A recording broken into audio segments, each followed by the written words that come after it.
بسم الله الرحمن الرحيم الحمد لله والصلاة والسلام على رسول الله وعلى آله وأصحابه ومن والاه أما بعد فقد قال الله سبحانه وتعالى في القرآن الكريم بسم الله الرحمن الرحيم إن الله وملائكته يصلون على النبي يا أيها الذين آمنوا صلوا عليه وسلموا تسليما اللهم صل على سيدنا محمد وعلى آل سيدنا محمد وبارك وسلم اللهم صل على سيدنا محمد وعلى آل سيدنا محمد وبارك وسلم আমরা আল্লাহ পাকের মেহেরবানিতে আমাদের সাপ্তাহিক যে ধারাবাহিকতা সেই ধারাবাহিকতায় আজকে দরসুল হাদিস আমার নবী সাল্লাল্লাহু আলাইহি ওয়াসাল্লামের মুখনিসৃত কিছু বাণী আমরা এই হাদিসে পাকের দর্শে জারি রাখি। মাঝখানে কিছু কিছু বিষয় যখন উত্থাপিত হয় এবং প্রচুর দেশ থেকে আমাদের লোকজন, স্থানীয় আপনাদের এখানকার ইংল্যান্ডের আমাদের লোকজন, কিছু বিষয় যখন প্রশ্ন আসে তখন আমরা আমাদের দর্শগুলোতে এই বিষয়গুলো শামিল করে নিই। আমি আজকে আমাদের সম্মানিত আলেম উলামা, আমি তো সিনিয়রদেরকে বলতে পারবো না, প্রশ্নে আসে না, আমাদের বয়সী, আমাদের চেয়ে কম বয়সী জুনিয়র ওলামা ইকরাম যারা আছেন, আমি বিশেষ করে ওনাদের দৃষ্টি আকর্ষণ করব।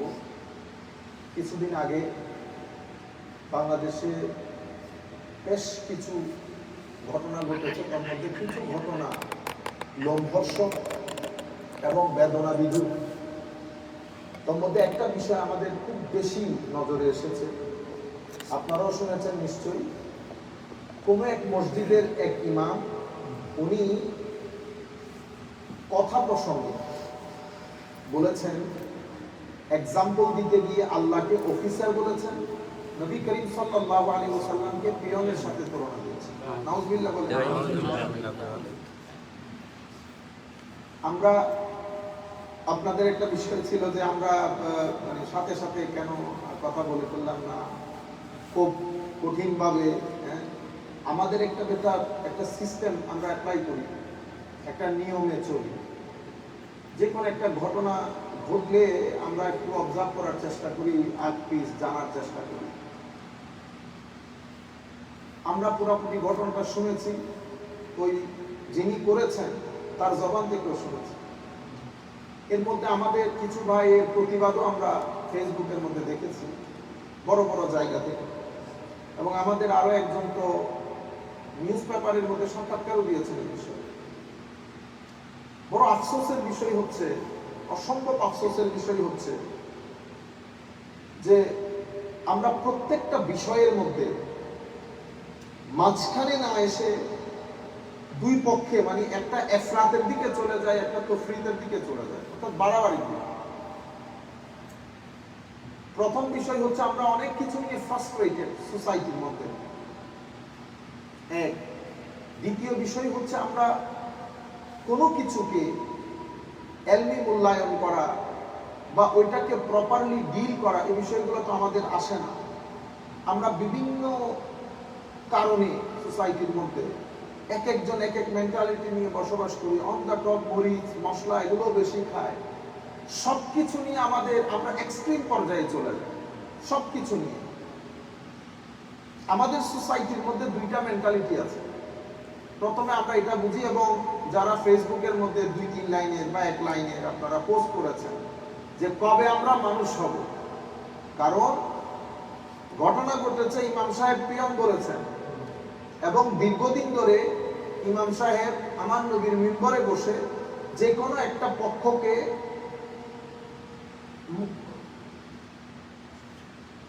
পক্ষের কথা বলতে গিয়ে বা ওনাদের মতামতকে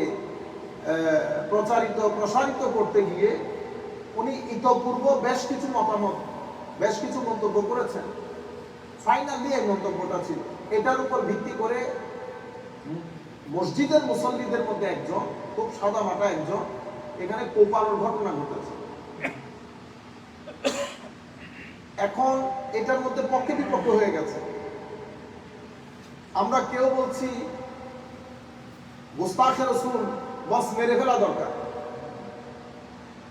আর কেউ বলছেন না মানে ওনার এই পিয়ন শব্দ বা প্রফেসর এই কথাগুলো ওনারা কনসিডারেশনে আনতেছেন না, ওনারা ফুল ফোকাস করতেছেন মানে কোপানো হয়েছে। আমি বলতেছি কোপানোটা ভুল ছিল। কোপানোটা আমরা কেউ নিজেরা আইন হাতে তুলে নিতে পারবো না। আর যিনি এই জবানটা ইউজ করেছেন এটা হচ্ছে একটা নির্দিষ্ট জবানের ধারাবাহিকতা, নির্দিষ্ট জবানের ধারাবাহিকতা। এই জবান প্রথম শুরু হয়েছে জুলফাইসার আত-তামিমিকে দিয়ে। আমি ইতোপূর্ব এই বিষয়টা আপনাদেরকে বিস্তারিত বলেছি, আমি চাচ্ছি না যে বারবার জিনিসগুলো রিপিট হোক। আফসোসের বিষয় এই জবানটা, এই যে একটা জবান, এই যে কোনো শব্দ চয়ন নবীর শানে, এটা শুরু হয়েছে জুলফাইসার আত-তামিমি, যে ব্যক্তি আমার নবী সাল্লাল্লাহু আলাইহি ওয়াসাল্লামকে ইয়া মুহাম্মদ বলে সম্বোধন করে বলেছিলেন আপনার এই বন্টন প্রক্রিয়া সুন্দর যথাযথ হয় নাই। নাউযুবিল্লাহি মিন যালিক। এখান থেকে এই জবান শুরু। এই জবানটা পরবর্তীতে উসমানে গনি রাদিয়াল্লাহু তাআলা আনহুর জমানায় এই জবানটা পলিটিক্যালি নিজেদেরকে ঐক্যবদ্ধ করতে শুরু করে, এবং এই জবানের যারা হামি, যারা এই জবানের মালিক, এই জবান যারা ইউজ করে, তারা সবাই মিলে উসমানে গনি রাদিয়াল্লাহু তাআলা আনহুর সময়কালে পলিটিক্যাল একটা ঐক্য ফ্রন্ট গড়ে তোলে। এবং এটার উপর ভিত্তি করে এই জবানের যারা হামি, যারা রক্ষা করে, এই জবানের লোকের উপর ভিত্তি করে ফারুক আজম রাদিয়াল্লাহু তাআলা আনহুর শাহাদাত হয়েছে, হযরত উসমানে গনির শাহাদাত হয়েছে। এবং উসমানে গনির সময়কালে এদেরকে উসমানিয়ুন বলা হতো। উসমানিয়ুন অরিজিনালি খারিজি, কিন্তু এদেরকে উসমানিয়ুন বলা হতো। হযরত আলী কাররামাল্লাহু ওয়াজহুল কারীমের সময়ে এরা পলিটিক্যালি শুধু অর্গানাইজড হয় না, এরা হারুরা নামক একটা জায়গায় নিজেদের আলাদা ওটাকে দখল করে ওখান থেকে ফারুক আজম রাদিয়াল্লাহু তাআলা আনহু, হযরত আলী কাররামাল্লাহু ওয়াজহুল কারীমের যে সেই খিলাফা, এটার উপর আক্রমণ করতে শুরু করে। এবং কি পরিমাণ অরাজকতা তারা করেছে এটা ইতিহাস জানে। আপনারা বুখারী শরীফ, মুসলিম শরীফ পড়লেই পাবেন, কিতাবুল খাওয়ারিজ অধ্যায়। এই জবানটার কথা বলতেছেন। এই জবানটার মাধ্যমে 61 হিজরিতে ইমামে হুসাইন রাদিয়াল্লাহু তাআলা আনহুর বিরুদ্ধে যারা দাঁড়িয়েছে, ইয়াজিদ সহ, মালউন সহ, এটা ওই জবানের হামি। এই জবানটা এরপরে 300 হিজরিতে ইমাম ইবনে জাওজি রাহমাতুল্লাহ আলাইহির সময়কালে এই জবানটা নিজেদেরকে এই আসল মুসলমান দাবি করে তারা আল্লাহ রাব্বুল আলামিনের শানে, রাসূল পাকের শানে এই ধরনের লফজ ইস্তেমাল করা শুরু করেছে। আল্লাহর হাত আছে, পা আছে, নাউযুবিল্লাহ। এই জবানটা শেখ ইবনে তাইমিয়ার হাত ধরে পরবর্তীতে সৌদি আরব হয়ে ওয়াহাবি মুভমেন্ট গায়ে নিয়ে এই মুভমেন্টটা, এই জবানটা এখন আমাদের দেশে বিস্তৃত। সময়ে সময়ে এই জবান আপনি দেখবেন, এই যে আমার নবীকে লা হাওলা ওয়ালা কুওয়াতা কুফর না বাসত, আমি এগুলা বলতে চাচ্ছি না। এই যে লফজের চাকর, আমার নবী এবিসিডি জানেন না, হযরত খাদিজাতুল কুবরা ইনট্যাক্ট না, এই ভদ্রলোক যারা এখন ভদ্র সেজেছেন, আমি কবে মানুষ হব একটা প্রাণীর জবানে শুনি না।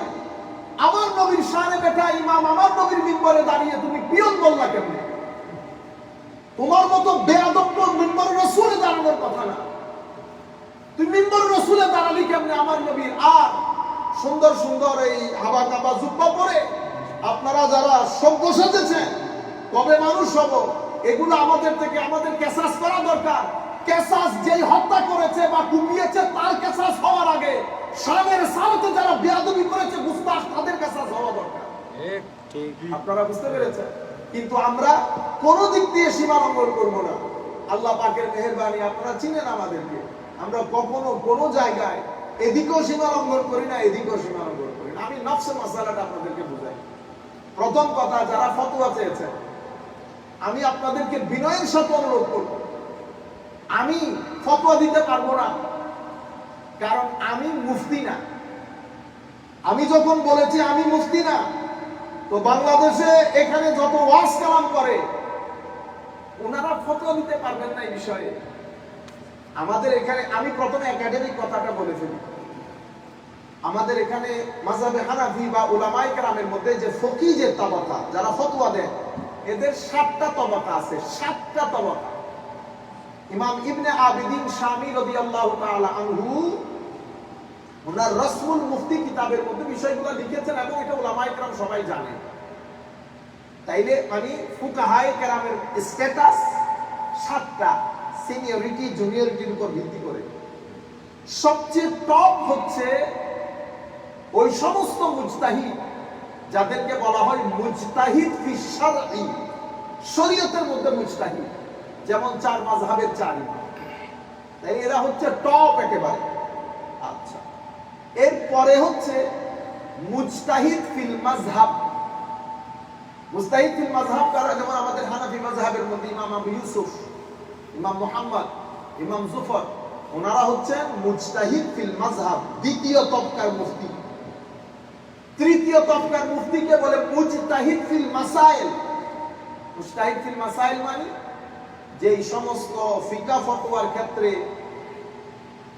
মুজতাহিদ ফি শারঈ ইমাম কেরামের স্পষ্ট কোনো নাস টেক্সট নাই, ওই বিষয়গুলোতে যারা ইজতিহাদ গবেষণা করে ফতোয়া বা হুকুম দেন, ওনাদেরকে মুজতাহিদ ফিল মাসাইল বলে। এতটুকুনের মধ্যে টপ সিনিয়রিটি মানসাব খাতম। এরপরে নিচের তবকার দিকে চলে আসে। এরপরে আমরা আসহাবুত তারজি বলে কাউকে, আসহাবুত তাখরিজ, আসহাবুত তারজি, আসহাবুত তামিজ, যারা তাখরিজ করে এদেরকে আসহাবুত তাখরিজ বলি। মাসলা মাসাইলগুলো কিতাবপত্র থেকে ডিরাইভ করে, আসহাবুত তাখরিজ বলি।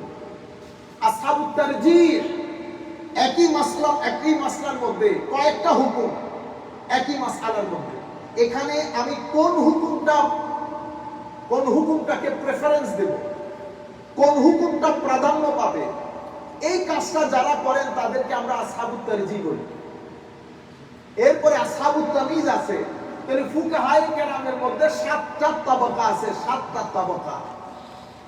আপনি যিনি ফতোয়া দিচ্ছেন, আপনি বেটা নিজের দিকে তাকাবেন আর এই সব তবকা সাথে রাখবেন, আপনি কোন তবকার মধ্যে পড়েন।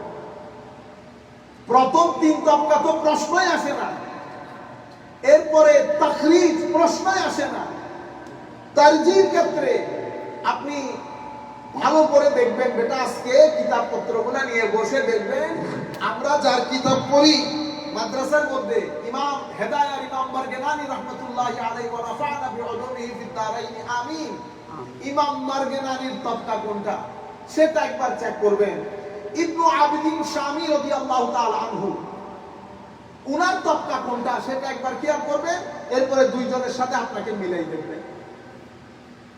আপনারা যখন সবাই ফতোয়া দেওয়া শুরু করেন, দেখেন আমরা কেউ বাচ্চাদেরকে আলিফ বা পড়াই, উনিও কিন্তু মাওলানা সাহেব।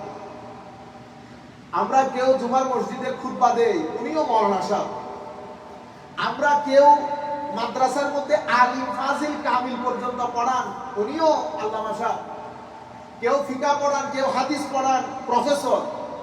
কিন্তু এই যে তবকাগুলা ভাগ ভাগ, এখন এগুলার মাধ্যমে একজন যে ফেকা ফতোয়া দেওয়ার যোগ্য হয়ে যাবেন এমনটা না, এটা আলাদা একটা বিষয়। এখন সমস্যা হচ্ছে দুটি জিনিস আপনারা মাথায় রাখবেন এবং আমাদের সকলের মাথায় রাখা দরকার। যদিও এটা দুইটা জিনিস, কিন্তু এটা এক জিনিসের 2 নাম বলতেছি আমি এখন।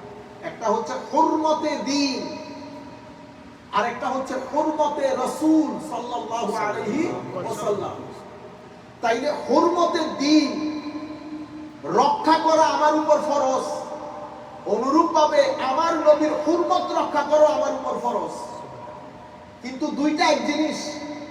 বা হুরমতে দ্বীন যেমন নামাজ, দোয়া, তাসবিহ, তাহলিল, দ্বীন, ইসলাম, ইহসান, শরীয়ত, তরিকত, সব মিলে দ্বীন। দ্বীন যত জিনিসের উপর, দ্বীন যত জিনিসকে ইনক্লুড করে, সবকিছু মিলিয়ে দ্বীন। দ্বীনের হুরমত আমি রক্ষা করতে হবে। আমি কি দ্বীনের হুরমত রক্ষা করছি? আমার মা বোনরা যখন গায়ে হলুদের অনুষ্ঠানে অরাজকপূর্ণ অশ্লীল কাপড় চোপড় পরে মুসলমানি নাম ধারণ করে আগুন, হাবি জাবি এগুলা দিয়ে আপনি মুসলমান পরিচয় দিয়ে আব্দ নেকার আয়োজন করে যখন কাজগুলা করবেন, আপনি হুরমতের দিন নষ্ট করেছেন, দ্বীনের হুরমতকে ভুলণ্ঠিত করেছেন, হারাম হয়েছে আপনার উপর, লানত করে এগুলোর কারণে। আচ্ছা, আমি ওয়াজের ময়দানে বসে ওরে বাপ্পার, ওরে সিটার, আপনি কি করেছেন? দ্বীনের হুরমত নষ্ট করেছেন। কেউ সিগারেট খাওয়া দেখাচ্ছেন, কেউ নায়িকাদের কিচ্ছা কাহিনী বর্ণনা করছেন, কেউ অতি মডার্ন ইংরেজি বাদে কথা বলেন না উনি, ভাবখানা এমন যেন অক্সফোর্ড থেকে নেমে এসেছে। উনি আবার রবীন্দ্রসঙ্গীত পরিবেশন করেন, কেউ আধুনিক সঙ্গীত পরিবেশন করেন। এগুলা করে আমার নবীর রেখে যাওয়া দ্বীনের হুরমত ভুলণ্ঠিত করেছেন। আল্লাহ, আল্লাহ রাসূল, আল্লাহর ইজ্জতের কসম করে বলতেছি, প্রত্যেক ব্যক্তিকে জবাবদিহি করতে হবে। আমি করলে আমাকেও জবাবদিহি করতে হবে। এবং যারা এই সমস্ত ভিডিওগুলো আপনাদের ফেসবুকে শেয়ার করেছেন শুধুমাত্র রাজনীতির খাতিরে, শুধু রাজনীতির খাতিরে, কেউ কথা বলেন নাই, কারণ প্রত্যেকে পার্লামেন্টে যেতে চাচ্ছেন, সেই কারণে সাপে নেউলে একসাথে হয়ে গেছে। যারা পুরো জিন্দেগি কিতাব লিখেছে এই সমস্ত আইডিওলজির বিরুদ্ধে, যাদের বাপ দাদা, যাদের পরদাদা, যাদের আসাতেজায়ে কেরাম শত শত কিতাব লিখেছেন এই সমস্ত আইডিওলজির বিরুদ্ধে, তারা এখন একসাথে বসে মিটিং করতেছে। ঘটনা কি? শুধুমাত্র ওই পার্লামেন্টে বসার জন্য। সব কিছু জায়েজ হয়ে গেছে। আফসোস, আমি সাদাকে সাদা, কালোকে কালো বলতে পারবো না, আমি সোমবারকে সোমবার বলতে পারছি না। মজলিসের নামে, মাহফিলের নামে, তাফসীরে কোরআনের নামে আমি যা কিছু করার করেছি, তাফসীর আপন জায়গায় রয়ে গেছে, মিল্লাত উম্মাহ আপন জায়গায় রয়ে গেছে। আমার নির্দিষ্ট একটা টার্গেট বাস্তবায়নের জন্য শুধুমাত্র কোরআনকে ঢাল হিসেবে ব্যবহার করে আপনারা কেউ 10-12 জন মিলে প্রশ্ন তৈরি করেন, সেই প্রশ্নগুলো উত্তর সহ লিখে সাইটকে দান করেন, সাইট ঘুমটা দিয়ে এসে ভিডিও করেন, এরপর এগুলা প্রচার করেন। উদ্দেশ্য কি? যে কোনো মূল্যে বাংলাদেশের রন্ধ্রে রন্ধ্রে আমার আইডিওলজি যেন ঢুকে যায়।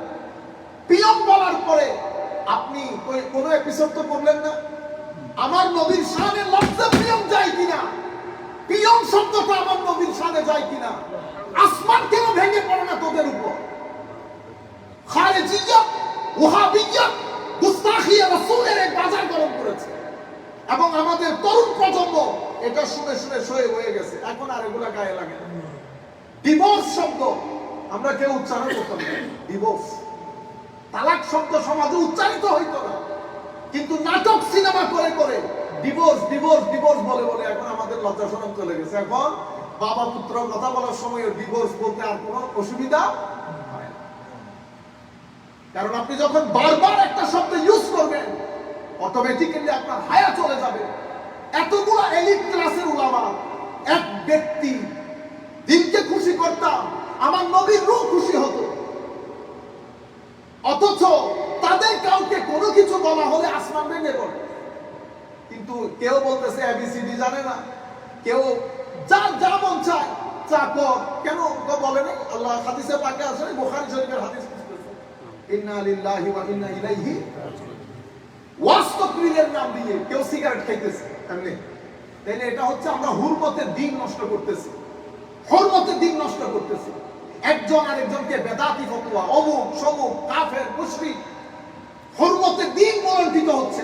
প্রত্যেক ওয়াইজিনকে বলবো, আমি সহ আর কতগুলো জাহেল মূর্খ আছে মাইক একটা নিয়ে দাঁড়িয়ে যাবে, আরে বেটা তোমার যেই কথা ঘরে বলার কথা, রুমে বলার কথা, ভাইদের সাথে, বোনদের সাথে, ছাত্রের সাথে, সেটা পুরো দুনিয়াকে শোনায়। জবান কি? ফেসবুকের পোস্ট দেখলে মুর্দা জিন্দা হয়ে যাবে এদের জবান। লা হাওলা ওয়ালা কুওয়াতা ইল্লা বিল্লাহিল আলিয়্যিল আযীম। তাকরীরের ময়দান, ওয়াজের ময়দানে হুজুর ওয়াজ করতেছে, উনি অমুক জায়গায় খেলছে, উনি অক্সফোর্ডে পড়াইছে, উনি অমুক ওই আমেরিকার ব্রিজে 53,000-54,000 স্ক্রু ড্রাইভার লাগছে, তো ওয়াজ। তাইলে আমরা কি করেছি? হুরমতের দিন নষ্ট করেছি, দ্বীনের হুরমতকে বঞ্চিত করেছি। দ্বীনের হুরমত যখন নষ্ট হয় সমাজের মধ্যে এইটিজম বেড়ে যায়। এইটিজম মানে সেকুলারিজম বলেন, ধর্ম বিমুখতা এটা বেড়ে যায়। এবং আমাদের দেশে তরুণ প্রজন্ম, কারণ আপনাকে বুঝতে হবে আমি কোন সোসাইটিতে বসবাস করছি। আমি যে সোসাইটিতে বসবাস করছি সেটা দিনী সোসাইটি না। আমাদের সোসাইটিতে তো দিন যেতে যেতে যেতে আমাদের ছেলেরা, মুরব্বীরাও জানে না জানাজা যে ইমামের পিছনে পড়তে হবে। জানাজা ইমামের, এই যে পরশু জানাজা পড়ছি না, পরশু তো আমাদের এক চাচা, উনি ওনার সন্তান সহ আরো আমার থেকে বোধহয় আরো আধা হাত আগে দাঁড়াইছেন। একটা দায়িত্ব বেহাজাল। আমি আপনাদেরকে আমি দোষারোপ করতেছি না, সমালোচনাও করতেছি না। না জানাটা দোষের না, শিখতে না চাওয়াটা দোষের। তাইলে আমি আপনাদেরকে জানাই দিতে চাচ্ছি লেভেল অফ ইগনোরেন্স। আমেরিকার মতো দেশে ইগনোরেন্সের দিন সম্পর্কে জানার কমতিটা কতটুকু নেমে এসেছে। এক ভদ্রলোক জানেও না জানাজার নামাজ হোক, জামাতের নামাজ হোক, আমাকে যে ইমামের পিছনে দাঁড়াইতে হবে এতটুকু আইডিয়া নেই। আমরা ইমানের প্রিন্সিপাল জানি না, দ্বীনের পিলার জানি না, আমরা ওযু জানি না, আমরা সূরা ফাতিহা সুন্দর করে পড়তে জানি না। এই ধরনের একটা মাহৌলের মধ্যে আমাদের ওয়াজ তাকরীর কেমন হওয়া দরকার ছিল। আমরা ঘৃণার ছড়াছড়ি বাদে আল্লাহর ইজ্জতের কসম কিয়ামতের ময়দানে কেউ নড়াচড়া করতে পারবো না, আমি সহ কেউ নড়াচড়া করতে পারবো না। আসেন আমরা শুদ্ধ হই। আমাদের উপর জাতির অনেক কিছু এখনো জাতিকে দেওয়ার আছে।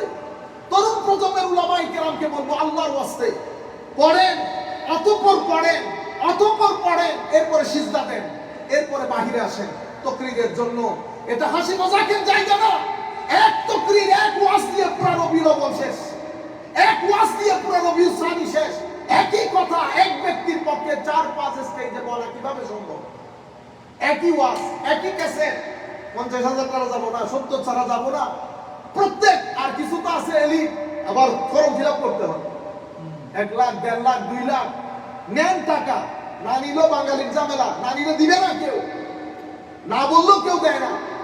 না দেবে কেমনে? আপনারা যা করার সব আমার মতো হয় না, বেকুব। বুঝতে পেরেছেন? আমি আপনাদেরকে যেটা বলতে চাচ্ছি, আল্লাহর ওয়াস্তে পড়েন। আপনাদের কারণে আপনারা সার্ভেগুলো পড়েন, সার্ভে বলতেছে উলামায়ে কেরামের রং প্রেজেন্টেশনের কারণে, উলামায়ে কেরামের অদ্ভুত কথাবার্তার কারণে অসংখ্য বাংলাদেশি যুবক দিন ছেড়ে চলে যাচ্ছে। কলেজ ইউনিভার্সিটিতে যারা পড়ে, English literature, economics, physics, chemistry, maths যারা পড়তেছে, হয় এই এক্সট্রিমের দিকে চলে যাচ্ছে অথবা ওই এক্সট্রিমের দিকে চলে যাচ্ছে। দ্বীনের হুরমত নষ্ট করতেছি আমরা, এটা একটা বিষয়। এরপরে হুরমতের নামুসের সালত, আমার নবীর হুরমত নষ্ট করা। আমার নবীর হুরমত নষ্ট করা মানে আমার নবী সাল্লাল্লাহু আলাইহি ওয়াসাল্লামের শানকে ছোট করা, খাটো করা, ইস্তিখফাফ করা, ইস্তিহকার, হাকির করা। যেটাকে আমরা বাংলা বা আমাদের পার্সিয়ান ভাষায়, আমাদের বাংলাদেশ, ইন্ডিয়া, পাকিস্তানে আমরা বলি গুস্তাখিয়ে রাসূল। এটাকে আমরা আরবির মধ্যে শাতেমে রাসূল অথবা সাবুর রাসূল বলে। মানে নবী করিম রউফুর রহিম সাল্লাল্লাহু আলাইহি ওয়াসাল্লামকে গালিগালাজ করা, গালিগালাজ করা, আমার নবীর শানে শব্দ চয়নে বেয়াদবি করা, নবীর শানকে ছোট করা, খাটো করা। এই জন্য একটা জিনিস পরিষ্কার জেনে রাখেন, আমি সবাইকে অনুরোধ করব, আমরা এক্সট্রিম না হই, আমরা মাঝখানে থাকি। কারণ পুরা পৃথিবী এখন উঠে পড়ে লেগেছে আহলুস সুন্নাহ ওয়াল জামাত তথা তরিকত পন্থীদের উপর উগ্রতার ফতোয়া লাগানোর জন্য পুরা পৃথিবী উঠে পড়ে লেগেছে। কারণ পৃথিবীর মিডল ইস্ট থেকে যে দিন প্রমোটেড হয়েছে, সেটা এখানকার সেনেট এবং ইংল্যান্ডের জায়গায় পার্লামেন্ট হাউসে পরিষ্কার হয়ে গেছে যে এদেরকে আমরা ফান্ডিং করেছি। এরা পুরো পৃথিবীর মধ্যে উগ্রতার বাজার গরম করেছে, এক্সট্রিমিজমের বাজার গরম করেছে। পৃথিবী তাদের কারণে শঙ্কিত না, পৃথিবী খুব ভয় করে সুফি ইসলামকে, তরিকতপন্থীদেরকে। কারণ এদের ভদ্রতা, এদের আখলাক, এদের তাকওয়া, এদের পরহেজগারি, এদের নূর, এটার মাধ্যমে মানুষ ইমপ্রেসড হয়। ফিলাডেলফিয়ার বাবা ওয়াহিউদ্দিন রাহমাতুল্লাহ আলাইহি তার উৎকৃষ্ট প্রমাণ। আমরা অনেকে অনেক সংগঠন করেছি, হাজার মানুষের মাজমা করি, লাখো মসজিদ করেছি, কিন্তু আমরা এক বাবা ওয়াহিউদ্দিনের 1000 গুণের এক ভাগও আমরা সবাই মিলে করতে পারি নাই। তরিকতপন্থীদের মাধ্যমে পুরো পৃথিবীতে সেভাবে ইসলাম প্রচার হয়েছে। পৃথিবী এখন চাচ্ছে আমাদের উপর সেই উগ্রতার ধাব্বা লাগিয়ে দিতে। আমাদেরকে বুঝতে হবে আমরাও কেন জানি দিনের পর দিন ওই উগ্রতার দিকে চলে যাচ্ছি। তরিকতপন্থীরও কিন্তু উগ্রতার দিকে চলে যাচ্ছি। একটা বিষয় পরিষ্কার, সেটা হচ্ছে আগে পুরা পরিভাষাটা বুঝি আমরা। গুস্তাখিয়ে রাসূল, যেটা আমার নবীর শানকে ছোট করা, খাটো করা, এটাকে আমরা গুস্তাখিয়ে রাসূল বলি, কিন্তু পরিভাষার মধ্যে এটাকে বলে শাতেমে রাসূল। শাতেমে রাসূল, সাব্বুর রাসূল, আমার নবী সাল্লাল্লাহু আলাইহি ওয়াসাল্লামের সাথে অসামঞ্জস্যপূর্ণ কথা বলা, গালি দেওয়া, এটাকে গুস্তাখিয়ে রাসূল বলে। যারা আমার নবীর শানে সাব করে, শাতম করে, গালি দেয়, তাদের ব্যাপারে উম্মতে মুসলিমার ইজমা, কোন ইফবাত ছাড়া, যে সেই ব্যক্তি জাহান্নামের কুকুর এবং তার সাজা হচ্ছে মৃত্যুদণ্ড। তার সাজা মৃত্যুদণ্ড। শাতেমে রাসূল, যে ব্যক্তি শানে রিসালাতের মধ্যে বেয়াদবি করবে, সেই ব্যক্তির সাজা মৃত্যুদণ্ড। এটা নিয়ে উম্মতে মুসলিমার কোন কালে কোনো ইখতিলাফ ছিল না। মাসলা কিন্তু এটা নিয়ে না, এটা আমরা সবাই একমত। মাসলা হচ্ছে সব ধরনের কথা সাব্বুর রাসূলের মধ্যে পড়ে কিনা। শাতেমা মানে এই ঘটনাটার মাধ্যমে এটা শাতমুর রাসূল, আমার নবীর শানে গালি দেওয়ার যে মাসআলা, সেটার ভিতরে এটা আসে কিনা, ইখতিলাফ হচ্ছে ওইটা নিয়ে। সুতরাং এখন এটা নিয়ে ডিসিশন কে দিবে? ওই আমি আপনাদেরকে শুরুতে 7 তক্তা বলে দিয়েছি। যদি ফতোয়া নিয়ে আমার কাছে আসেন, তাহলে তো দুনিয়াও যাবে, আখিরাতও যাবে। কারণ আমি তো হুদুদগুলো জানি না। আমি তো এমনিতে গরম গরম গরম কথা বলবো, 2-4টা বই পড়ছি, অতটুকু। আমি আপনাদেরকে একটা হিস্টোরি বলি। এই যে বিষয়, এই বিষয়ের উপরে উম্মতে মুসলিমের ঐক্যমত্য থাকার কারণে রেগুলার কোনো কিতাব প্রথম যুগে এভাবে লেখা হয় না। এই বিষয়ের উপর প্রথম শরহ বাস, যেটা আমি আমাদের উস্তাদের কাছ থেকে শুনেছি, সেটা আপনাদের কাছে প্রচার করছি। শরহ বাস ডিটেইল আলাপ করেছেন, এবং এই বিষয়ের মধ্যে ওনাকে আপনারা চ্যাম্পিয়ন বলতে পারেন, পায়োনিয়ার। পরবর্তীতে যারা এই বিষয়ে কিতাব লিখেছে, এই কিতাবের উপর ভর করে লিখেছে। সেটা হচ্ছে বিশ্ব বরেণ্য ইমাম কাজী আয়াস রাহমাতুল্লাহি আলাইহি ওয়া নাফা'না বিউলুমিহি ফিদ দারাইন আমিন। ওনার কিতাব আশ-শিফা, এই শিফা কিতাবের মধ্যে ইসা দৌম, এটার ভিতরে উনি 2টি অধ্যায়ের মধ্যে কয়েকটা ফসল এনে উনি একেবারে ডিটেইলি বর্ণনা করেছেন এই সাবজেক্টের উপর, মালিকি মাযহাবের। আচ্ছা, এটার পরে এই সাবজেক্টের উপরে অন্যতম কিতাব শেখ ইবনে তাইমিয়ার কিতাব আস-সারিমুল মাসলুল আলা শাতিমির রাসূল। আস-সারিমুল মাসলুল আলা শাতিমির রাসূল মানে রাসূল পাকের শানে গুস্তাখিকারীর উপরে খোলা তরবারের বাণী। এটা লিখছে ইবনে তাইমিয়া, এটা লিখছে ইবনে তাইমিয়া। তো ইবনে তাইমিয়া, আমি আপনাদেরকে বলছি মালিকি মাযহাব, যদিও উনি কিছু মাসলার ক্ষেত্রে করেছেন, ওনার ব্যাপারে একটু বেশ কিছু কথাবার্তা আছে। আকীদার ক্ষেত্রে আমরা ইবনে তাইমিয়াকে নেই না। আমি আজহার ইউনিভার্সিটির ছাত্র হিসেবে বলতেছি, আমরা ওখানেও নেন না, আমাদের আইম্মায়ে কেরাম, আমাদের আসাতিজায়ে কেরাম আরব বিশ্বে নেন না, কিন্তু ফিকহ ফতোয়ার ক্ষেত্রে গ্রহণ করেন। আমি যেটা আপনাদেরকে বলতে চাচ্ছি, এই বিষয়ে ওনার এই কিতাবটা উনিও লিখেছেন ডিটেইল। এরপরে তৃতীয় কিতাব, এটা আপনি বলতে পারেন শাফিঈ মাযহাব থেকে ইমাম সুবুকি লিখেছেন। উনি লিখেছেন উনি লিখেছেন আস-সারিমুল মাসলুল, আর ইমাম সুবকি লিখেছেন আস-সাইফুল মাসলুল। উনি লিখেছেন আলা শাতিমির রাসূল, ইনি লিখেছেন আলা সাব্বির রাসূল। তাইলে ইমাম সুবকিটা হচ্ছে আস-সাইফুল মাসলুল আলা সাব্বির রাসূল সাল্লাল্লাহু আলাইহি ওয়াসাল্লাম। এগেইন একই কথা, যারা শানে রিসালাতে বিয়াদবি করবে, কিন্তু সব বিয়াদবি দিয়ে তাকফীর হয় না। আরেকটা বিষয় আপনাদেরকে, আচ্ছা আমি কিতাবের নামগুলো শেষ করে দিই। তাইলে এটা হচ্ছে তৃতীয় কিতাব। কিন্তু হানাফি মাযহাবের মধ্যে মনে রাখবেন, বিভিন্ন অধ্যায়ে, বিভিন্ন কিতাবের, স্পেশালি কিতাবুল ইরতিদাদ, রিদ্দার অধ্যায়ে, মানে ধর্ম ছেড়ে দেওয়ার যে অধ্যায়, সেই অধ্যায়ের মধ্যে আংশিক আলোচনা তো জরুর হয়েছে। আমি বলতেছি কম্প্রিহেন্সিভ বুক এই সাবজেক্টের উপরে এভাবেই ইতিহাসের মধ্যে আমাদের মুসলিম উম্মার মধ্যে লিখিত হয়েছে।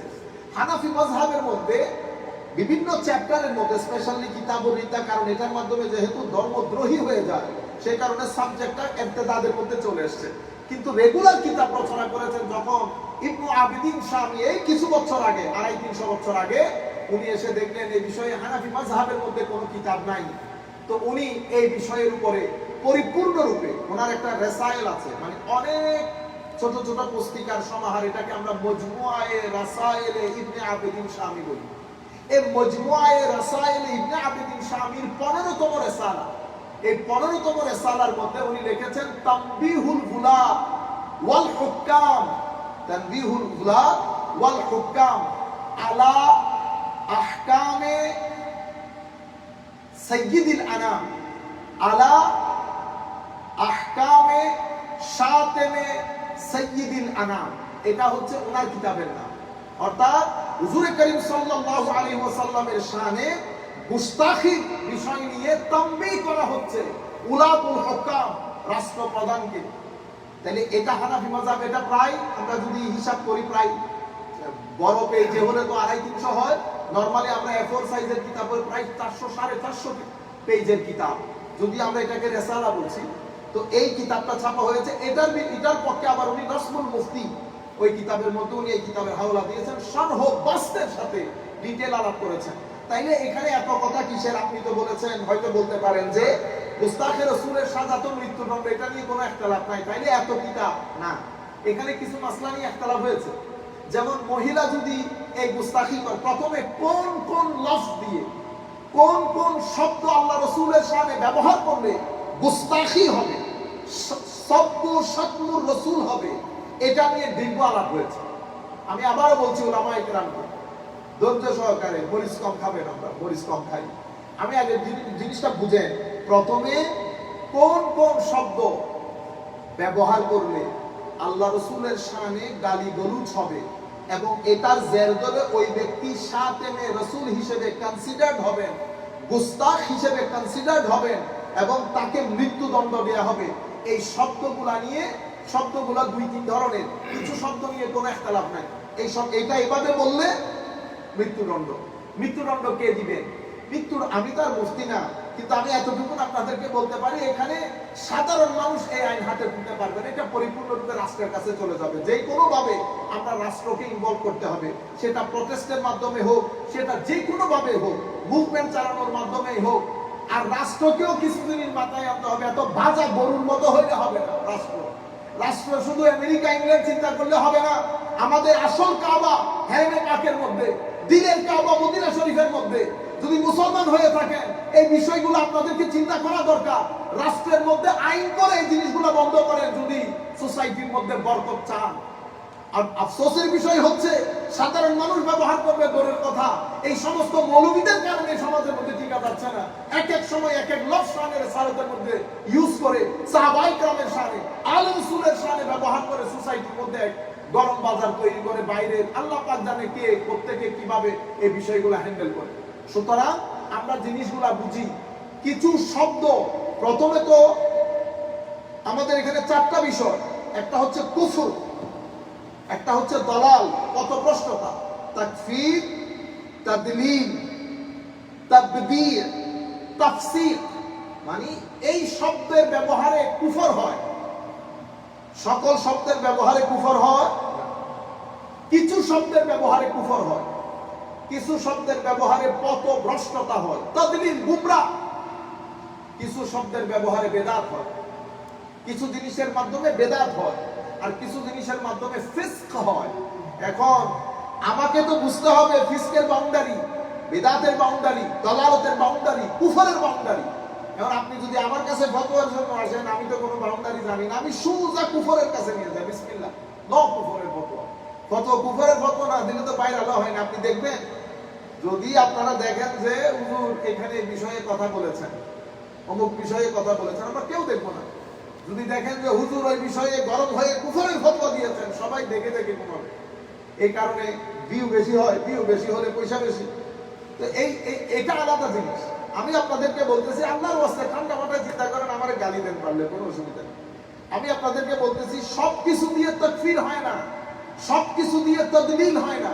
সবকিছু দিয়ে তাবদী হয় না, সবকিছু দিয়ে ফিসক হয় না। ফিসকের বাউন্ডারি আলাদা, বেদাতের বাউন্ডারি আলাদা, দলালের বাউন্ডারি আলাদা, কুফরের বাউন্ডারি আলাদা। ওইভাবে আমার নবীর শানে কিছু শব্দ চয়ন কুফর, এটা নিয়ে কারো কোনো ইখতিলাফ নাই। কিছু শব্দের মধ্যে ইখতিলাফ নাই, কিছু শব্দের মধ্যে ইখতিলাফ আছে। অমুক ইমাম বলেছেন এটা দিয়ে তাকফীর হবে না, গুস্তাখি হবে না, শাতম হবে না, আর কিছু উলামা বলেছেন এটা দিয়ে শাতম হবে। এখন উলামায়ে কেরাম কোর্টের মধ্যে কেস যাবে, যেটা ফয়সালা হয়। আমি তো মুফতি না, আমি জাস্ট আপনাদেরকে বিষয়গুলো জানান দিচ্ছি যাতে মনের দরজা জানালা খুলে। আর এর পরবর্তীতে ধরেন মানে কোন কোন মাসলার ক্ষেত্রে উলামায়ে কেরামের মধ্যে ইখতিলাফ হয়েছে। কোন মহিলা যদি গুস্তাখি করে তার সাজা কি হবে, যেটা হানাফি মাযহাবের মধ্যে এটা নিয়ে ইখতিলাফ হয়েছে। যদি নন মুসলিম, খ্রিস্টান, ইহুদ, হিন্দু যদি গুস্তাখি রাসূল করে, তাইলে তার সাজার ক্ষেত্রে তাকে কি মৃত্যুদণ্ড দেব, বা তাকে কি আমরা তওবার সুযোগ দিতে হবে? তওবার সুযোগ দিলে কখন দিবে, এটা নিয়ে উলামায়ে কেরাম, আমি ওই ইখতিলাফের ভিতরে ঢুকতেছি না, এটা উলামায়ে কেরাম ডিল করবে। আমি শুধু আপনাদেরকে একটু একটু জানালা খুলে একটু দেখাইতেছি যে এখানে একটা বড় সমুদ্র রয়ে গেছে। সুতরাং আমরা সবাই জবান না খুলি। আপনারা ফেসবুকের মধ্যে দিচ্ছেন, পৃথিবী দেখছে, তরুণ প্রজন্ম দেখছে। সুতরাং হোশ রেখে সামনের দিকে অগ্রসর হই। আমি আমাদের মতো করে চেষ্টা করেছি বিষয়গুলো সম্পর্কে মোটামুটি আপনাদেরকে একটু জানান দিতে। এখন আমি কনক্লুডিং রিমার্কসটা দিই। কনক্লুডিং রিমার্কসে বলবো, সম্মানিত ভাইরা, এই যে নবী করিম সাল্লাল্লাহু আলাইহি ওয়াসাল্লামের শানে পিয়ন যে ব্যক্তি বলেছেন তওবা করা বাদে সেই ব্যক্তির পিছনে নামাজ জায়েজ হবে না, সেই ব্যক্তির পিছনে জুমা জামাত জায়েজ হবে না, সে আমার নবীর শানে আমি তাকফীর করেছে। এটা উলামায়ে কেরাম দেখবেন, ওনারা কিতাব খুলবেন, যারা আলা হযরত আজিমুল বরকত রাহমাতুল্লাহ আলাইহি ফিকহ ফতোয়ার কিতাব আছে, উলামায়ে কেরাম দেখবেন এটার মাধ্যমে তাকফীর হয়েছে কিনা, এটার মাধ্যমে তাকফীর হলে তাকে গুস্তাখে রাসূল বলা যাবে কিনা, এটা উলামায়ে কেরাম দেখবেন। কিন্তু কিন্তু বেয়াদবি তো হয়েছে, পথভ্রষ্টতা হয়েছে। আপনারা যখন এই ফালতু লফজগুলো আমার নবীর সামনে ব্যবহার করবেন, 3 দিন পরে তরুণ প্রজন্মের অন্তর থেকে খৌফ ও খশিয়ত খতম হয়ে যাবে। এরপরে তো তারা আমার নবীকে বড় ভাই ছোট ভাই কত কিছু বলবে। নবী দুশে গুণে মানুষ, নবী আমার মতো মানুষ, নবী নবী নবী রাখাল। এই কথাগুলো কেন এসেছে? কারণ আপনাদের মধ্য থেকে কিছু লোক, আপনাদের মুরব্বীরা এই কিছু শব্দ ব্যবহার করে এই দরজা উন্মোচন করে শানের সালাতে বিয়াদবির বাজার উন্মোচন করে দিয়েছে। সেই কারণে আপনাদের ছাত্ররা, সেই কারণে আপনাদের মতাবলম্বীরা যা মন চায় নবীর শানে কথা বলে। নবীর শানে এই সমস্ত বিয়াদবি করলে আমার গায়েও লাগতেছে না। কেন? কারণ শুনতে শুনতে অভ্যস্ত হয়ে গেছে। এমনিতে আপনি ব্লগারের বিরুদ্ধে বের হলে, ব্লগারের বিরুদ্ধে একসাথে আসেন, অ্যাকশন অ্যাকশন ডাইরেক্ট অ্যাকশন, আর কত করবেন রাজনীতি। ব্লগার বলতেছে বেটা আমার বিরুদ্ধে যে বের হলি, ইতোপূর্বে তোমাদের মুরব্বীরা যে শানের সালাতে বিয়াদবি করেছে এটার ব্যাপারে তোমাদের অভিমত কি? আপনারা বুঝতে পেরেছেন, ব্লগারের বিরুদ্ধে একসাথে হয়ে গেল। কিন্তু ইতোপূর্বে তো এক ভদ্রলোক বলেছে যে নামাজের মধ্যে রাসূল পাকের স্মরণ আসা গাদা ঘোড়ার স্মরণের মতো। লা হাওলা ওয়ালা কুওয়াতা ইল্লা বিল্লাহ। এবং ব্লগাররা বলতেছে আমার বিরুদ্ধে যে কথা বলতেছে, তো এটার কি জবাব দিবেন? আপনারা বুঝতে পেরেছেন? সুতরাং যে যেখান থেকে বসে শুনতেছেন, শানে রিসালাতে শব্দ চয়নে সর্বোচ্চ সতর্কতা অবলম্বন করবেন। কারণ আমার আল্লাহর স্পষ্ট ঘোষণা, ইয়া আইয়ুহাল্লাযীনা আমানু লা তারফাউ আসওয়াতাকুম ফাওকা সাওতিন নবী। হে মানুষ, হে মুমিন, আমার নবী ঈমানদারদেরকে আদব শিক্ষা দিচ্ছেন, তোমরা আমার নবীর আওয়াজের উঁচা যায় এই আওয়াজে আমার নবীর সামনে কথা বলবা না। ওয়ালা তাজহারু লাহু বিল কাওলি কাজাহরি বা'দিকুম লিবা'দিন আন তাহবাতা আমালুকুম ওয়া আনতুম লা তাশকুরুন। এবং পরস্পরের মধ্যে যে শব্দ চয়ন করো সেটা আমার নবীর শানে করবা না। এগুলা করলে তোমাদের আমল নষ্ট হবে, বুঝতেও পারবা না। সেই কারণে আপনি এই ইমাম এই হাদিস সে আবার যখন ইন্টারভিউ দিচ্ছে, সেই ইন্টারভিউর মধ্যে তখনও সে বলতেছে পিওর। কারণ আমার আল্লাহ বলতেছে ওয়া আনতুম লা তাশকুরুন, তুই এই সমস্ত শব্দ মানে তোর আমল যে নষ্ট হয়ে গেছে সেটা তুই টেরও পাবি না। সেজন্য গুস্তাখে রাসূলের তওবা হয় না, তওবা নসিব। আমার আল্লাহ কোরআনে পাকের মধ্যে বলেছেন ইয়া আইয়ুহাল্লাযীনা আমানু, এখানে কাফেরদেরকে বলে নাই, মুসলমানদেরকে ডেকে ডেকে বলতেছে লা তাকুলু রায়না, খবরদার আমার নবীর শানে রায়না বলবি না। ওয়া কুল উনজুরনা, প্রয়োজন পড়লে উনজুরনা বলবি, রায়না বলবি না। ইয়া আইয়ুহাল্লাযীনা আমানু লা তাকুলু রায়না ওয়া কুল উনজুরনা ওয়াসমাউ ওয়া লিল কাফিরিনা আযাবুন আলীম। আমার আল্লাহ বলতেছেন ইন্নাল্লাযীনা ইউযুনা ইউযিল্লাহ ওয়া রাসূলাহু লা'নাহুমুল্লাহু ফিদ দুনিয়া ওয়াল আখিরাহ। যারা আল্লাহ ওয়া রাসূলকে কষ্ট দেয় তাদের উপর আল্লাহর লানত দুনিয়া আখিরাতের মধ্যে। তাইলে আপনি ইমামুল মুরসালিন নবী, ইমামুল মুরসালিন, সাধারণ মানুষের মধ্যে তবকা আছে, তবকা করতে করতে সুপার লেভেলের হচ্ছে আম্বিয়ায়ে কেরাম।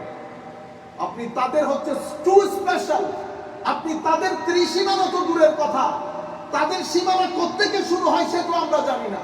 এতটুকু ফজিলত আল্লাহ নবীদেরকে দান করেছেন। সে আম্বিয়ায়ে কেরামের মধ্যে খাস তবকার কিছু নবী আছে, তিলকা রাসূল ফাদ্দালনা বা'দাহুম আলা বা'দ মিনহুম মান কাল্লামা আল্লাহ ওয়া রাফা'a বা'দাহুম দারাজাত। আমার আল্লাহ নিজে বলছেন তিলকা রাসূল ফাদ্দালনা বা'দাহুম আলা বা'দ, এদের মধ্যে আমি কাউকে কারো উপর ফজিলত দান করেছি, তার মধ্যে কেউ আমার সাথে কথা বলেছে। এই সমস্ত ফজিলতকে ভেদ করে সর্বোচ্চ সীমায় যিনি দিয়েছেন ওনার নাম ইমামুল মুরসালিন নবী মুহাম্মদুর রাসূলুল্লাহ সাল্লাল্লাহু আলাইহি ওয়াসাল্লাম, যাকে আল্লাহ ইয়াসিন বলেন, তাহা বলেন, মুজাম্মিল বলেন, মুদ্দাসসির বলেন, নাম ধরেন না, ইয়া আইয়ুহান নবী বলেন। আর 1400 বছর পরে এসে ফারুক আজম থাকলে তোমাকে ওই স্টেজের মধ্যে খতম করে দিত। তুমি আমার নবীর শানে তুমি एग्जांपल খুঁজে পাইলে না। ভিতরে যখন শানের সালতের ক্ষেত্রে হেট্রেড থাকে, বক্স থাকে, তখন এই জবান দিয়ে লফজগুলো বের হয়। আপনারা বলেন না কোজ স্লিপ অফ টাং হয়েছে। আজকে সাইকোলজি বুঝে একজন ডাক্তারের কাছে যাবেন, জিজ্ঞেস করবেন হুজুর স্যার স্লিপ অফ টাং কখন হয়, কেন হয়? তো উনি কি বলবেন আপনাকে জানেন? উনি বলবেন ব্যাক অফ মাইন্ডের মধ্যে যেটা প্রিজার্ভ করা থাকে সেটা স্লিপ অফ টাং হয়ে জবান দিয়ে বের হয়। তুই ব্যাক অফ মাইন্ডের মধ্যে বিয়াদবি রাখলি কেন? বাবাকে বলতে পারে কেউ যদি বাবারে বাবা পিয়ন হলেও তো পিয়ন বলা বিয়াদবি। মা, আমার মা যদি কারো ঘরে কাজ করে সে বলতে পারবে আমার মারে চাকরানি, তুই বলতে পারবি চাকরানি, তুই বললে তোরে বিয়াদব বলা হবে। আর বিয়াদবের সাজা আল্লাহ জাহান্নামের মধ্যে রেখেছে। মনে রাখবেন, মার সাথে বিয়াদবি করলে বিয়াদব, রাসূলে পাকের সাথে বিয়াদবি করলে কাফের। কিন্তু আমি সাধারণ উলামায়ে কেরামকে বলছি, আমরা এতটুকু এই যে আমি কথাগুলো বলতেছি, কেন বলছি জানেন? আমি আপনাদেরকে তর্জ তরিকা শিখাইতেছি। আমি কিন্তু তাকফীর করতেছি না, আমি বলতেছি না কাফের হয়ে গেছে না, আমি এতটুকুনের মধ্যে সীমাবদ্ধ থাকি। তাহলে সোসাইটির মধ্যে একটা ভীতি সঞ্চার হবে শানে রাসূল রাসালাতের কথা বলার ক্ষেত্রে। কিন্তু আপনি যখন তাকফীর করতে যাবেন তখন আপনি আপনার সিনিয়র আলেমের সাথে কনসাল্ট করবেন, করে বলবেন হুজুর আপনারা এই বিষয়ে একটা মতামত দেন। তাহলে আমরা যদি আমরাই ফেসবুকের মধ্যে ফতোয়া দেওয়া শুরু করি তাইলে এটা খতরনাক হবে। আল্লাহ রাব্বুল আলামিন আমাদের হামিয়া নাসির হোক, মাওলাই করিম আমাদেরকে কবুল করুক, ভুল ত্রুটি আল্লাহ রাব্বুল আলামিন ক্ষমা করুক, আমাদেরকে আমাদের আয়েন্দা নসলকে এই খারিজিয়তের গণজোয়ার থেকে রক্ষা করুক। আমিন। এই প্রথম আমি তরুণ প্রজন্মের উলামায়ে কেরাম আপনারা জিজ্ঞেস করেন হুজুর খারিজিয়তের হঠাৎ করে এত প্রভাব। ইবনে তাইমিয়া প্রমোটেড হচ্ছে এই সৌদি আরব হুকুমতে আসার পরে প্রথম সুযোগটা পেয়েছেন ওনারা, পেয়ে এখন যা মন চাই যেভাবে মন চাই করতেছে। দোয়া করেন আল্লাহর দরবারে আল্লাহ রাব্বুল আলামিন যেন আমাদের হামিয়া নাসির হন। আরেকটা বিষয় আপনাদেরকে পরিষ্কার করে দিই, আমাদেরকে যখন ফর এক্সাম্পল আমাকে যদি এখানে কেউ এসে জিজ্ঞেস করে কোন নন মুসলিম যে আপনি কি মুসলমান, তা আমি কি বলবো? আমি আই এম এ মুসলিম, এটাই তো বলবো। নাকি বলবেন আই এম এ সুন্নি? সুন্নি বললে এর বুঝাইতে পারবেন আপনি সুন্নি? হ্যাঁ, আপনি পুরা জিন্দেগি যদি বুঝান এর আপনি সুন্নি বুঝাইতে পারবেন। এর জন্য হচ্ছে আমি আই এম এ মুসলিম। আপনারা যদি জিগায় ওয়ার আর ইউ ফ্রম, আপনি কি বলেন? ফ্রম সিলেট। ফ্রম বাংলাদেশ বলবেন। সিলেট বললে বুঝবে। এবার আপনি বুঝান হলে সিলেট কি জিনিস? হ্যাঁ, না আমি ফ্রম বাংলাদেশ। এরপর আমার মুসলিম ভাই যদি জিজ্ঞেস করে যে ভাই জান এই মসজিদটা কাদের মসজিদ, তা আপনি কি শিয়াদের মসজিদ বলবেন, মুসলমানদের মসজিদ বলবেন? এখন আপনি যতই নিজের বাড়ি বলেন যে আমি আসলে নিউট্রাল, আপনি কি নিউট্রাল? আপনি আমাদের আবার কেউ কেউ বলবেন এটা মুসলমানদের মসজিদ, বুঝছেন না? কিন্তু ভিতরে ভিতরে উনি আমাকে আবার মুসলমান মনে করতেছেন। উনি মনে করতেছেন উনি ঠিক, আমি বেদাতি, কিন্তু বাইরে দেখাবে উনি বহুত বড় মানে তৌহিদ করবে। ঘটনা সেরকম না, যেটা খোলা হয়েছে সেটা খোলা হয়েছে। আপনার বাড়ির নাম কি? আমার বাড়ির নাম আজিম বাড়ি, বা আপনার বাড়ির নাম চৌধুরী বাড়ি, বা ঠিক আছে আপনি যতই ডাকতে চান এটা তো ঢাকা যায়, ঠিক আছে? তাহলে আমি বলবো এটা সুন্নি মসজিদ, এটা সুন্নি মসজিদ। এই আইডেন্টিটিটা ইমামে আজম আবু হানিফা রাদিয়াল্লাহু তাআলা আনহুর সময়কাল থেকে উম্মতে মুসলিমার মেইন স্ট্রিমের নাম দেওয়া হয়েছে আহলুস সুন্নাত ওয়াল জামাআহ। এটা আমাদের আইডেন্টিটি, এটা আমাদের আইডেন্টিটি। আমরা যেন এই আইডেন্টিটির বাইরে না যাই। এখন আপনার যদি এই আইডেন্টিটির সাথে ভিতরে কোনো কিছু থাকে তো বুঝতে হবে যে আপনার লাইন আপ খারিজিয়তের সাথে। কারণ এই আইডেন্টিটিকে সমস্ত আইমায়ে কেরাম, আমি সকলের জন্য বলতেছি, আকল মন্দ্রা ইশারা ভাষা সকলের পরিচিতি আহলুস সুন্নাত ওয়াল জামাআহ। মানে আমি যদি বলি না এটা থাকতে পারবে না, এটা থাকতে পারবে, এটা আহলুস সুন্নাহ, এটা না, এটা না, না না। আপনারা বুঝতে পেরেছেন? এটা একটা বিষয়। আরেকটা বিষয় হচ্ছে, ধরেন আমাদের তো আসলে এরকম বয়স হয়নি। আপনারা আবার বলবেন হুজুর এমনিতে বলতেছেন বহুত বয়স না, বয়স কিরকম হয়? এখানে ম্যাক্সিমাম লোক আমার চেয়ে অনেক বড়, ঠিক আছে, ওইটা আমি মেনে নিচ্ছি। ধরেন আমাদের একেবারে আমাদের একদম ছোট্ট আর কি, আমাদের কার কথা বলবো, আমাদের ইয়া ভাইয়ের কথা বলি বা সালেক ভাই বলি। ধরেন উনি ইমাম, মসজিদের ইমাম। তো মসজিদের ইমাম ওনার ফজিলতের জন্য এটাই যথেষ্ট, ঠিক আছে। এখন আমি যদি আইসা ওনারে বলি যে কমিটি সাহেব কই, কমিটি সাহেব এখানে সামনে থেকে সবাইকে সরাই দেন, এখানে আমি বসবো, আমি বসলে কাউকে বসতে দিব না, আমাকে কি বলবেন আপনারা? আদবের সাথে একটা বে, আদবের সাথে আদবের আগে একটা বে লফজ এসে যাবে, বুঝছেন না? সাথে আরেকটা শব্দ আসবে, অ্যারোগেন্ট, বুঝছেন? কিছু পোস্টের ভিতরে সম্মান থাকে, কিছু পোস্টের ভিতরে সম্মান থাকে। এবং আপনি যখন আপনার মসজিদে অথবা আপনার ঘরে যেই কাজ করুন, আপনার অফিসে যেই কাজ করুন, তাদের মান সম্মান রক্ষা করা সেটা কিন্তু আপনার দায়িত্ব, সেটা আপনার দায়িত্ব। আপনার ফর এক্সাম্পল আপনার কাছে ট্রান্সপোর্ট বিজনেস আছে, আপনার 10 জন ড্রাইভার, 10 জন ড্রাইভার, তো 10 জন ড্রাইভারকে আপনি দাওয়াত করছেন আপনাদের বিয়েতে, সবাই আইসা খাইতেছে, এমনিতে আপনার ড্রাইভার আর কি। তখন যদি ওদেরকে কেউ চেয়ার থেকে তুলে দেয়, তোমরা একটু পরে বসিও, আমাদের গুরুত্বপূর্ণ মেহমান আছে, বলেন তো দেখি এটা কি হয়েছে, এখন বেয়াদবি হয় নাই? এখন তাদের আদব রক্ষা করা, তাদেরকে সম্মান করা, এটা ওই ঘরের যিনি মালিক, ব্যবসার যিনি মালিক, তার উপর আবশ্যকীয় কর্তব্য, কারণ মেহমান যে, বুঝতে পেরেছেন? সুতরাং যার আন্ডারে যারা আছে তাদের সম্মান ইজ্জত রক্ষা করা এটা ওই ব্যক্তির দায়িত্ব, নাম্বার 1। নাম্বার 2 হচ্ছে মসজিদ, ফর এক্সাম্পল বলতেছি, মসজিদের ইমাম সালেক ভাই ফর এক্সাম্পল, অথবা আমাদের মুসাদ্দিক। আমি যদি এখন এইজ ধরি, ঠিক আছে, তো মুসাদ্দিক অনেক ছোট, আমাদের কামরান ধরেন অনেক ছোট না, আর আমি যদি এই বলি কামরান দিকে, তুই এদিকে সুন্দর হলে এটা দিক না, কামরানের আমি যদি বলি আমার ছাত্র, তো ছাত্রদেরকে তো আমরা তুই বলি, এটা আলাদা জিনিস, কিন্তু এই একটা পোস্টে আছে, সেই পোস্ট অনেক সম্মানিত। পুলিশকে আপনি ভয় পাইতেছেন, পুলিশকে ভয় পান নাই তো, ড্রেসকে ভয় পাইছে। ওই ভদ্রলোকের ড্রেসটা খুলে একবার আসতে বলেন, সে ড্রেস খুলে ফেলার পরে তার ভিতর থেকে ওই রোগও চলে যায়, সেও তখন এমনি এমনি বলে। কিন্তু ড্রেস যখন পরে আর্মির ড্রেস, তখন ড্রেস তাকে অনেক কি করে, সাহস দেয়। সুতরাং পোস্টের একটা দাম আছে, ওই পোস্ট সম্মান করা এটা আমার নৈতিক দায়িত্ব।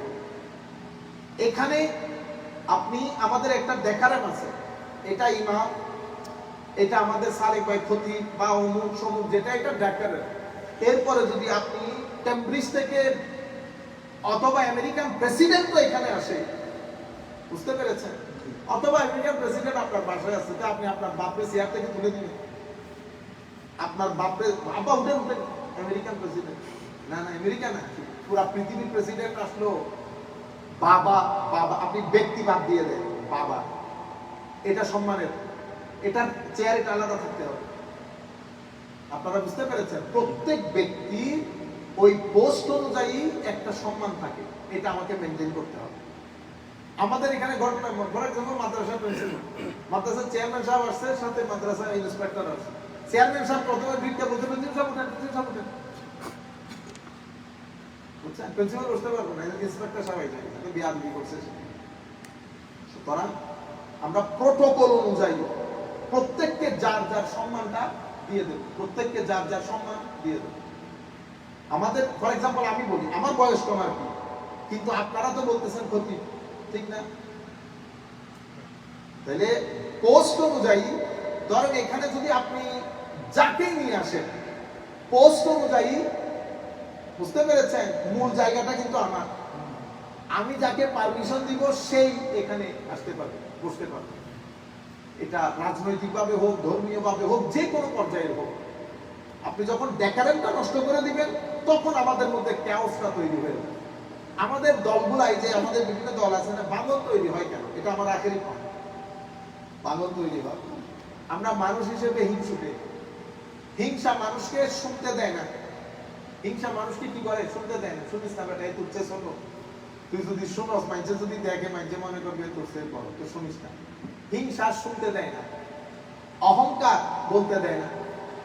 অহংকার হওয়ার কারণে, না আপনি বলেন, আপনি বলবেন কেন, আপনি কি, আপনি আপনি আমার সঙ্গে কথা বলবেন, তাইলে অহংকারে তারে বলতে দেয় না। হিংসা শুনতে দেয় না। লোভ, লোভে কি করে? কারণ যেই নেতার সিটের লোভ থাকে, এদের দৃষ্টি থাকে হয় চেয়ারের দিকে, নয় পদের দিকে। তাইলে ও হইলো বস, লিডার, কিন্তু চেয়ারের দিকেও দৃষ্টি থাকে না, পদের দিকেও দৃষ্টি থাকে না। লিডারের দৃষ্টি থাকে কর্মীর দিকে, অর্গানাইজেশনের দিকে। এই যার দৃষ্টি অর্গানাইজেশন মুখী হয়, কর্মীমুখী হয়, যার ভিতরে হিংসা থাকে না, অহংকার থাকে না, সেই ব্যক্তি সারাদিন সারা জিন্দেগি দল করলো, দলের মধ্যে ভাঙন আসবে। আমাদের এখানে গ্রুপিং কখন হয়? গ্রুপিং হয় 10-12 দিন যাওয়ার পরে সে আর কারোর কথা বলতে দেয় না, কথা শুনতেও চায় না। তো বলতে দিবেন না, শুনতে দিবেন না, তো এটা কি করবে? আমার ভিতরে ক্ষোভের তৈরি করবে। ক্ষোভ ক্ষোভ ক্ষোভ, এক সময় এই ক্ষোভটা ভাঙবে। ফাটার পরে কি হয়ে যায়? এক দল 3 দলে পরিণত হয়, এক দল 3 দলে পরিণত হয়। আল্লাহ রাব্বুল আলামিন আমাদের হামি ও নাসির হোক। মাওলাই কারীম আমাদেরকে এই ফিতনার যুগে এই ধরনের গুস্তাখিপূর্ণ কথাবার্তা এবং এই সমস্ত মানুষের সংসর্গ থেকে আল্লাহ আমাদেরকে রেহাই দান করুন। আলাইকুম ওয়া রাহমাতুল্লাহি ওয়া বারাকাতুহু।